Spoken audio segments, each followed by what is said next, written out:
ముందే కొంచెం పోటీ ఎక్కువ ఉంది, ఎవరు ముందర మాట్లాడాలి అనే విషయంలో. నేను మంచి వక్తని కాదు, ఇంత సభా మర్యాదలు తెలిసిందాన్ని అసలే కాదు. అందుకని నేను సభకి నమస్కారంతో నిర్వాహకులకి కృతజ్ఞతలతోటి ముగించను.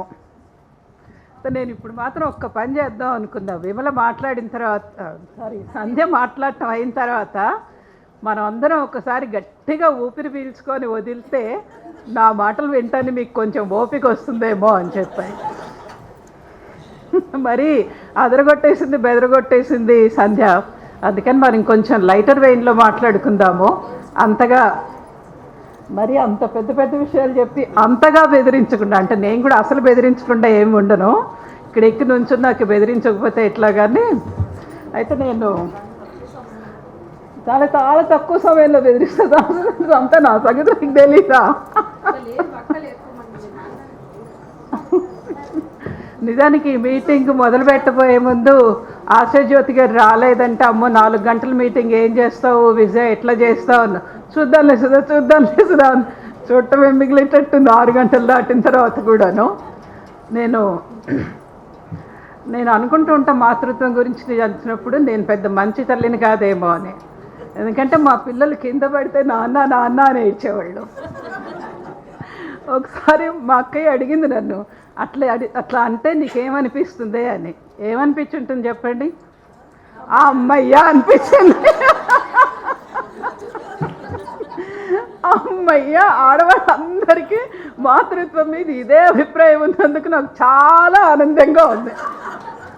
ఇంత గొప్ప మాతృత్వం ఎవరన్నా బాధ్యత తీసుకుంటే అమ్మయ్య అనిపించేటంత మాతృత్వ భారాన్ని మనం నెత్తిన ఎందుకు మోస్తున్నామో, ఎందుకు పెడుతున్నారో నాకైతే అర్థం కావట్లేదు. దింపుకుంటే తలనొప్పి మనకే కాక పక్క వాళ్ళకి కూడా తగ్గుతుంది. మరి ఇప్పుడు ఏం చేయండి, నేను 5 పేజీల నోట్స్ రాశానే ఈ కథల గురించి. చూసారా, చేసిరారు కదా, మాట్లాడుతున్నా లేదు అందులో. అంటే నేను కొంచెం అనుకున్న దీని మీద చాలా వెనకాల ప్రయత్నం జరిగింది కాబట్టి ఈ కథలన్నింటినీ కూడా ఒకసారి ఏ సబ్జెక్టులు ఎక్కువ తీసుకున్నారు, ఎవరు తీసుకున్నారు అనే విషయాన్ని ఒక ఎకడమిక్ ఎనాలిసిస్ చేస్తే బాగుంటుంది. ఏ ఏజ్ గ్రూప్ వాళ్ళు ఏ సమస్యలు తీసుకున్నారు, ఏ సోషల్ బ్యాక్గ్రౌండ్ వాళ్ళు ఏ సమస్యలు తీసుకున్నారు లాంటివి. అది నేను కూడా చేయలేదు, చేస్తే బాగుంటుందని చెప్పి విజయ్కి సజెషన్ ఇస్తున్నాను అంతేను. చాలా అయితే 2 కథల గురించి మాత్రమే మాట్లాడతాను నేను. ఎందుకంటే మీరు అంతకంటే ఎక్కువ ఊపిరి పీల్చి వదిలే శక్తి లేదని నాకు అనిపిస్తోంది. ఒకటి భార్యాభరణం, హేమలలిత కథ నాకు చాలా బాగా అనిపించింది. నాకు విజయ ఏం చేసిందంటే కథలు ఇవ్వలేదు. ముందరేమో పుస్తకం పంపించింది, ఆ తర్వాత ఏమో సుధా రావట్లేదు అన్నిటి గురించి లోపలివి కూడా చదువు అని బెదిరించింది. సరే ఎందుకైనా మంచిదని నేను 53 కథలు చదివాను. సరే ఆ కథ అయితే అపర్ణకి ఇచ్చేస్తాను. 53 చదివా. లేదు సంత నీ కాదు, వద్దులే నువ్వే చేసుకో.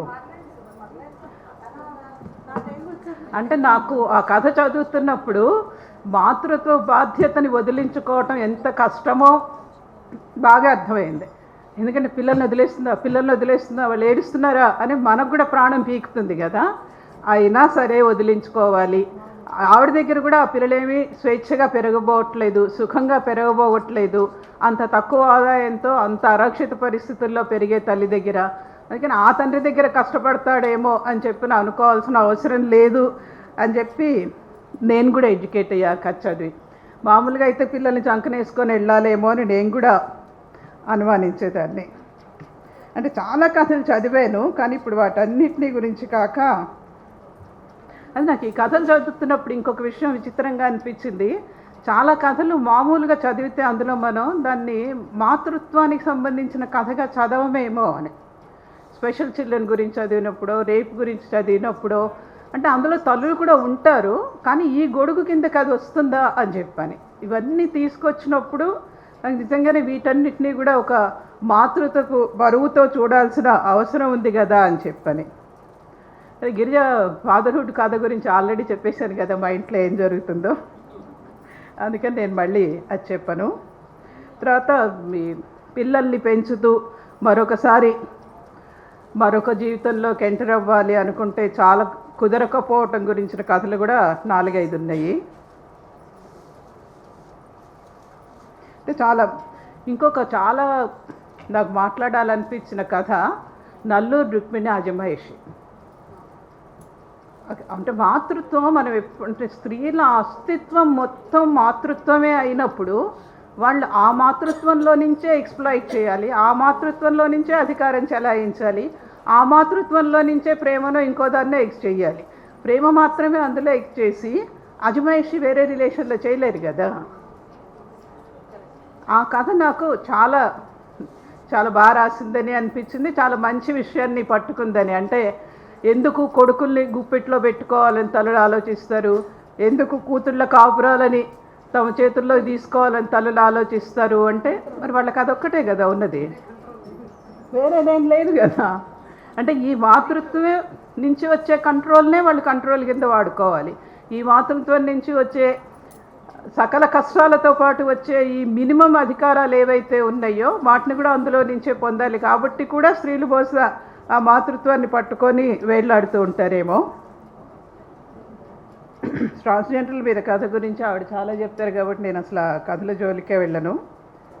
అయితే నాకు ఇంకొకటి అనిపించిందండి, దాని నుంచి జరుగుతున్న చాలా పెద్ద చర్చల్లో నేను కూడా వసంత్ కన్నాభిరామి వింటూనే పెరిగాను. ఇక నేను ఆ చర్చల్లోకి వెళ్ళను. నాకు ఇంకొక చిన్న ఇది ఉన్నది. మేము ఒక 400 కుటుంబాలు ఉన్న గేటెడ్ కమ్యూనిటీలో ఉంటాం. అందులో దాదాపు 360 కుటుంబాలు సోకాల్డ్ హిందూ కుటుంబాలు. అందులో ఒక ఆవిడ ఇవాళ ఒక మెసేజ్ పెట్టారు, కార్తీక మాసంలో అందరికీ కావాల్సిన ఒత్తులని నేను స్వచ్ఛమైన పత్తితో చేసి అమ్ముతాను, ఎవరెవరికి ఎన్నెన్ని కావాలి అని. నేను వెళ్ళి ఆవిడతో మాతృత్వం గురించి మాట్లాడాలండి.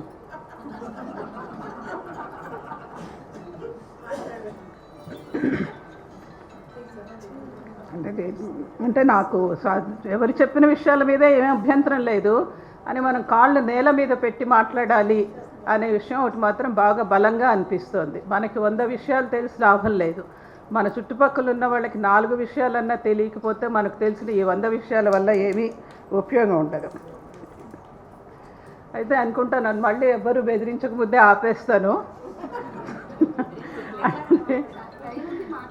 అంటే ఈ పిల్లల పెంపకం అనేది తల్లుల బాధ్యత కాకుండా కుటుంబ బాధ్యతగా, సమాజ బాధ్యతగా మారినప్పుడు ఈ మాతృత్వానికి ఇంత గొప్ప ఇది ఉండదు అని చెప్పి నాకు అనిపిస్తుంది. అయితే తల్లులు ముందర ఇన్నాళ్ళు గంజాయికి ఎడిక్ట్ అయ్యారు కదా ఈ మాతృత్వానికి.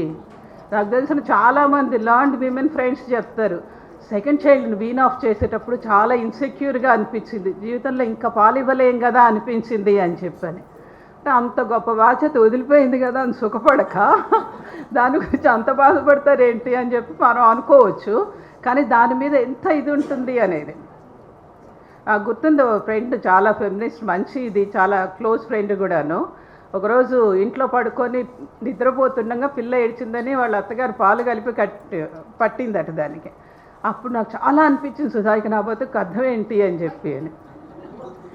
మనం కూడా చాలా ఇంబైబ్ అయిపోతాం అందులో. మనం ముందర మాతృత్వాన్ని షేర్ చేసుకోవడానికి సిద్ధంగా ఉన్నామా? ఈ బిడ్డ నా బిడ్డ, నేనే పాలిస్తా, నేనే ముద్దు గడుగుతా, నేనే పన్నిజ్జర పూస్తా అనకుండా ఇంకెవరికన్నా అప్పగించడానికి సిద్ధంగా ఉన్నామా? అది లేనంతకాలం మనం పెద్దగా చేయగలిగింది ఏం లేదు. అందుకని ముందర మనం షేర్ చేసుకోవడానికి సిద్ధపడాలి. మనం అంటే స్త్రీలండి, మనం ఇక్కడున్న 10 మంది కాదు, ఇక్కడున్న 10 మందిలో కనీసం 9 మంది ప్లీజ్ కాసేపు ఎత్తుకో పిల్లడు అనేవాళ్ళే. అందరం ఆ పని చేసే అంతో ఇంతో బతికి బట్టగట్టాం కాబట్టి. కానీ స్త్రీలు అది వదులుకోనంత కాలం, అంటే వదులుకోకపోవడానికి కూడా వాళ్ళ కారణం మళ్ళీ వాళ్ళ సోషలైజేషనే వాళ్ళు ఇదే. కానీ మనం పని చేయాలనుకుంటే దానికి వెనకాల అదే నేను చెప్పాను కదా, నా కార్తీక మాసపు ఒత్తుల మీద నేను పని చేయాలి అంటే ఆవిడతో నేను ఏ విషయాలు మాట్లాడటంతో మొదలుపెట్టాలి. కానీ మనం అందరితోటి మాట్లాడాలి. అది ఫ్యాసిజం అయినా మాట్లాడాలి, పితృస్వామ్యం అయినా మాట్లాడాలి, మతతత్వం అయినా మాట్లాడాలి. ఎక్కడి నుంచి మొదలు పెడతాము అనేది చాలా ముఖ్యమైన విషయం అని అనుకున్నా. నాకు ఆ లెక్కన ఈ పుస్తకంలో కథలు చాలా నచ్చినాయి. అవి వీర రాడికల్ కథలు కాదు, చాలా మామూలు కథలు, చాలా మామూలు ఆడవాళ్ళందరూ కూడా చదవటానికి ఒప్పుకునే కథలు. ఇవన్నీ మా వల్ల కాదులే, మేము చూడలే అనే కథలు కాకుండా చదివి దాని గురించి ఆలోచించి దాన్ని మాతృత్వపు సమస్యగా గుర్తించి దాని మీద పనిచేయటానికో దాని గురించిన ఆలోచన మార్చుకోవటానికో సిద్ధపడిన కథలు. ఆ విషయంగా నాకు విజయ చాలా నచ్చాయి. చాలా కష్టపడింది. నాకు అసలు ఈ ప్రాజెక్ట్ మొదలుపెట్టినప్పటి నుంచి కూడా ఇంక అంత ఇంత టచ్లో ఉన్నాను విజయ్ తోటి. ఆ చర్చ జరిగిన విధానము, ఏ అంశాల మీద రాయాలి అనేది, వీటన్నిటి మీద చాలా పనిచేసింది, చాలా శ్రద్ధగా చేసింది. 53 మంది చేత రాయించింది. 53 మంది కనీసం 100 ఫోన్ కాల్స్ చేసి ఉంటుంది, ఎందుకంటే మాట్లాడటానికి నాకే 4 చేసింది. వీళ్ళందరి చేత చేసినందుకు విజయ్కి అండగా నిలబడ్డ వాళ్ళందరికీ కూడా let's give a big thanks. Vijaya, బాగా పని చేస్తున్నావు, ఇంకో 2-3 ప్రాజెక్టులు కూడా చెయ్యి. నేను కూడా దానికి కొంచెం సజెషన్స్ ఇస్తా. విమెన్ సెక్సువాలిటీ మీద చెయ్యి, మెన్స్ట్రేషన్ మీద చెయ్యి, వీటన్నిటి మీద బోలెడు కోణాలు కదా. ఇవన్నీ ఎన్ని రకాల కష్టాలు పడ్డారో, ఎన్ని రకాల సుఖాలు అనుభవించారో ఆడవాళ్ళు మాట్లాడాల్సిన అవసరం ఉన్నది. ఆ స్పేస్ నువ్వు కల్పిస్తున్నావు. Congratulations once again.